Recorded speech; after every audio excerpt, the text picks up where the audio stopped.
Welcome back. You're listening to Real Talk with Brian and Dan on 1150 KKNW. I'm Brian. And I'm Dan. And hello, honey. She just called. I just want to put a shout out to the wife. Our first guest today is Dexter Borbe with Interim HealthCare. Interim HealthCare was founded in 1966, one of the pioneers in in-home care. Across the country, Interim HealthCare also provides home health, hospice, and medical staffing. They recently expanded to Bellevue last year. And with me today is Dexter Borbe, the franchise owner of Interim HealthCare. Welcome to the show, Dexter. Thank you for having me, Dan. Hey, so tell us a little bit about yourself. We like to get personal early, not terribly personal. You can go as deep as you want, but tell us about yourself. What do you do when you're not working? About myself, so I'm a father of 3. Awesome. And a husband to 1. Good choice. Yeah. I like to cycle when I'm not working. Okay. The Pacific Northwest is just perfect for that. Wonderful weather. Wonderful trails here in the east side as well. Where do you cycle normally? So I like to go down the Sammamish River Trail. Okay. It's flat. It's flat. It's wide. It's long, and it's just bikes, no cars. Yeah. So you can get to Redmond all the way. You can go all the way down to downtown Seattle, right? Because it connects with Burt Gilman Trail. It connects to Burt Gilman. I didn't go that far. Right. You stopped at the brewery, probably, yes. right? Oh, there you go. Awesome. So we like to ask each guest to share with us a fond memory of the home they grew up in. Well, one of the interesting features in my parents' home was that they had a little pocket garden in the glassed-off area right next to the living room.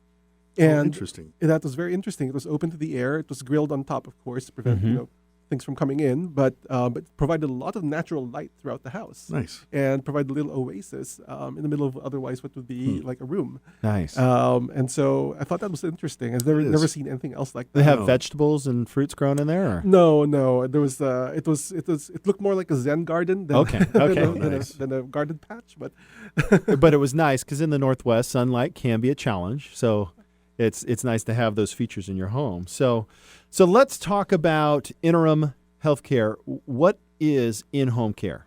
So in-home care is having a professional caregiver come to your home to provide care. This care includes personal hands-on care such as bathing, dressing, toilet incontinence support, right, for people that need it, and ambulation or transfer.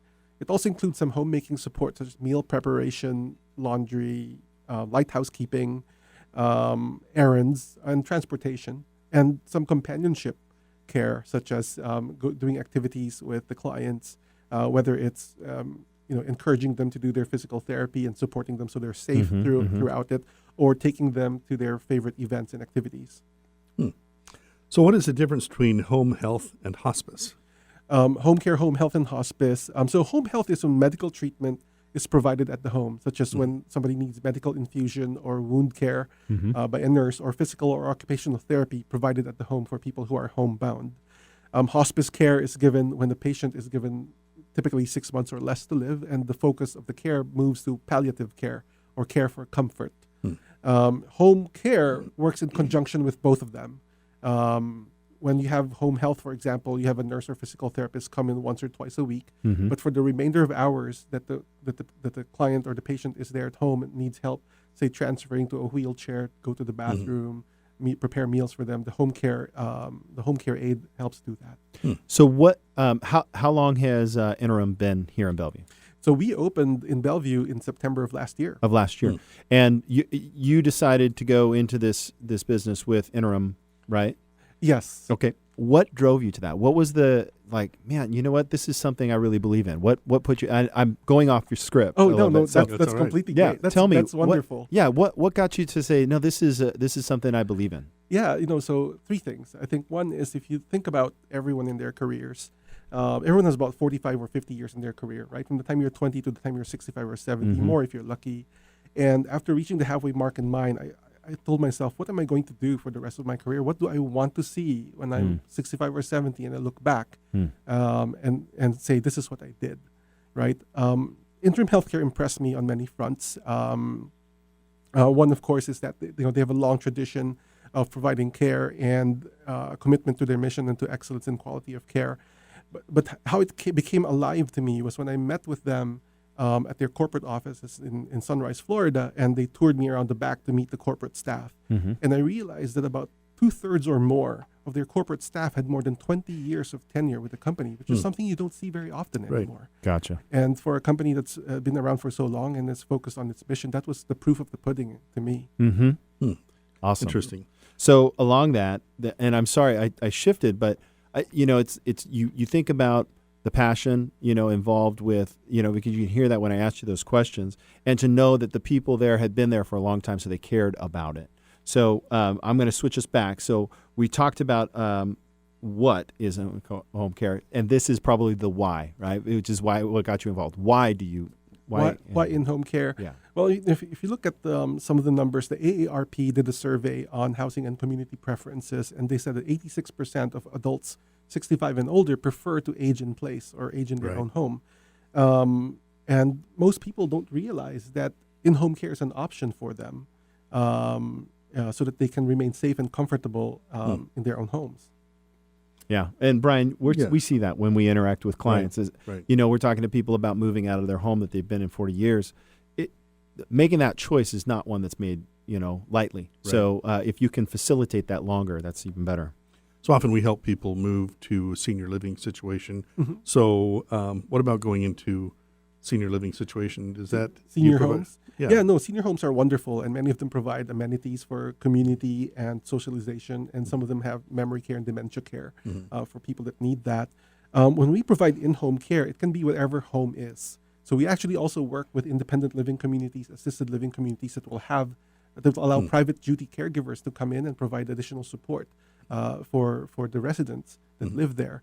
As a matter of fact, we've even placed caregivers in a nursing home Oh, interesting. to support a family that whose family member needed that Yeah. care. So it seems to me, as I think about this, is it may be a cost-saving solution rather than go right into home care that's like full-time to a kind of a transition in between the two and bring in somebody like yourself.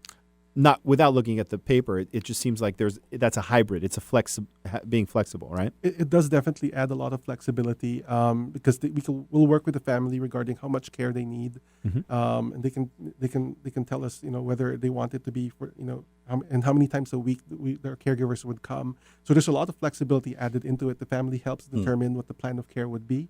We'd propose it after assessment, of course, and then they would approve it, and we send the right caregivers with the right skills and personality match. How do you for the do that? client. How do you match them? So there's three things. One is when we do our assessment, we try to understand the physical and cognitive situation of the client and determine the kind of support that they require.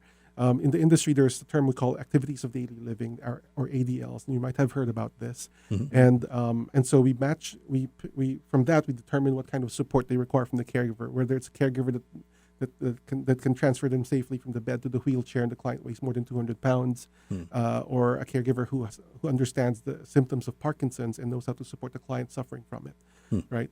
But the other side of the matching as well is we try to figure out if we can match the clients with the caregivers for personality, because we know that they'll spend quite a bit of time with each other, and we'd like that time to be spent in an engaging fashion, not just a sitter service. So Dexter, tell me more about the caregivers that you guys select. Yeah, so our caregivers are, number one, our caregivers are all our employees. They're not contractors. They're all licensed by the Department of Health. They're either certified nursing assistants or certified home care aides. We conduct a 50-state criminal background check, and we do a 12-panel drug screen. We have a strict no intoxication policy at work, whether it's alcohol or other things, other substances. We verify their licenses and their references. Of course, they go through the interim healthcare interview process, and we conduct a competency test and a competency assessment on them. Because they're our employees, we can insure and bond them for the peace of mind of our clients. Awesome. Do you work with long care term insurance? Long-term care insurance, yes. We do work with long-term care insurance. We support clients in understanding their long-term care insurance policies and the benefits that they're entitled to. Yeah. And then on top of that, we also do what's called assignment of benefits. That is when we bill the insurance company directly, so that the client does not have to pay anything out of pocket and then wait for a reimbursement. And then for many of the that's good. older clients we have who might be on a fixed income, that really helps their cash flow. Yeah. Just learned my father is in a retirement apartment, and he's a veteran, and he qualifies for veteran benefits for in-home care. So we're in the process of applying for that, but I wasn't even aware that there is a veteran benefit out there for qualifying vets. So Yes, the VA aid and attendance benefits. yeah, so you're familiar. Yes, Yeah, good. if they've served in a foreign war, even at least one Yep. day. Yeah. Oh yeah, World War II vet. So when does someone need in-home care? So some of the indicators of in-home care are obvious, such as recent stay at a hospital or recent discharge from the nursing home. They've been diagnosed with a chronic illness, or they're unable to walk or transfer on their own. But some of the indicators can be subtle. It can be somebody who has mail and clutter piling up in the house because they don't have the energy anymore to attend to that. Somebody whose refrigerator has no food or spoiled food because they can't go out and do grocery shopping anymore. They're just suffering through it. Somebody with unexplained bruising or injury or damage to their vehicles. Or somebody that has a sudden decrease in activities they formerly enjoyed, right? Yeah, interesting. So how does it work? When do they call you? Who calls you? Or how does that? Yeah, so when they can call us, and on the phone we'll talk to the family members about what's driving them to ask for care, why they need the care, what the condition is. Then we'll conduct an in-home assessment. There's no obligation to it. We'll come over to the house. We'll meet the client. We'll look at their situation, ask questions, and understand what they're going through. We have an assessment method that we use to understand their care needs. From there, we'll develop a plan of care, think of the right caregivers to assign to the client, share that plan of care back to the client. When on the first day of care, somebody from the office will come and introduce the caregiver to the client, because we know that it's daunting for a family to meet a new caregiver coming into their home.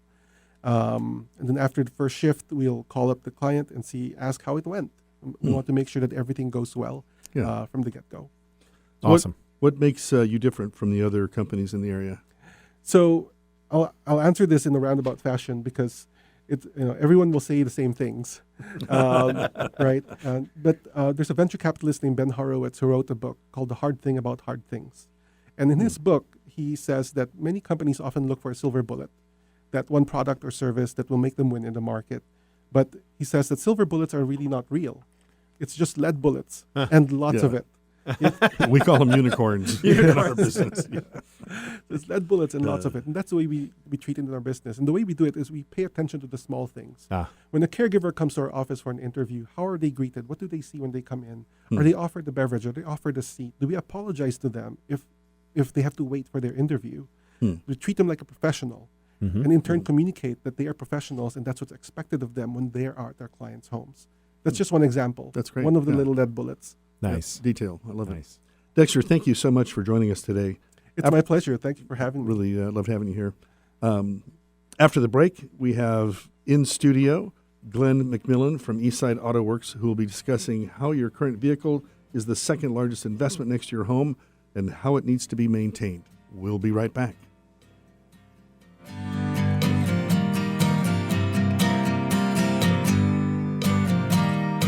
Eastside Auto Works has served clients on the East Side since 1972. They're one of the oldest full-service facilities around. Check us out at eastsideautoworks.com or call 425-746-0162. European and Japanese vehicles are their specialty, and they love working on Volkswagens, Audis, Subarus, and Mazdas. Bring your super fun Mini Cooper or Fiat and they'll get it fixed right up. So when it's time to do service work on the mom van or family SUV from Honda and Toyota, think of Eastside Auto Works for all of your automotive needs. Getting in for service at Eastside Auto Works is easy. They'll get you into a loaner car, ride, or maybe Uber. Their AAA approved facility is very conveniently located in North Bellevue. Visit them on Facebook at Eastside Auto Works Auto Repair. Their slogan says it all: passion for people, passion for cars. Not sure if now is the right time to sell? Worried you missed the market? The Eastside Real Estate Team specializes in helping homeowners maximize their equity when selling. With our proven premier listing service, our clients have sold their homes for more money in less time than the competition. We know you have many choices when working with a real estate agent, but with the Eastside Real Estate Team, you get a team of highly qualified, experienced agents. From staging to deciding if your property is market ready for top dollar. If you're considering selling, Call the Eastside Real Estate Team at 425-200-4093. Or check out our website at the eastsiderealestateteam.com, a subsidiary of Keller Williams Realty in Bellevue. Are you worried about finding reliable care for a loved one? Interim HealthCare provides certified professional caregivers so that people who are ill, disabled, recovering, or elderly can remain safe and comfortable in their own homes. If you or a loved one needs reliable and quality care, call us at 425-274-3720. Again, that's 425-274-3720.